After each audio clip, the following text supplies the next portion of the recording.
external rotation into horizontal abduction. So we have a resistance band set up at about shoulder height on a squat rack here.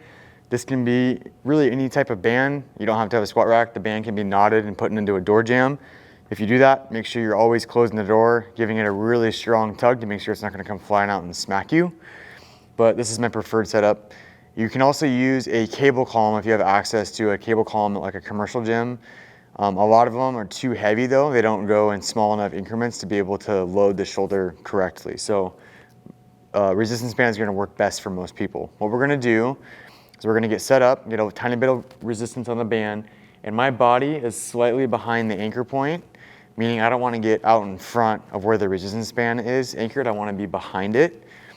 I'm going to rotate into external rotation, and right when my hand gets in line with my elbow, I'm going to start punching straight out to the side, and I'm going to return back to that start position. So rotate, punch, come back down, rotate across my body.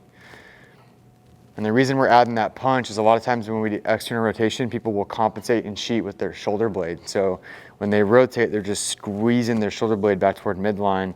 Doesn't get the rotator cuff as much. That hits a different muscle group. So we're trying to add that rotate and punch to hit more of our rotator cuff, because when you punch away from your body, it kind of prevents the shoulder blade from collapsing in toward the midline.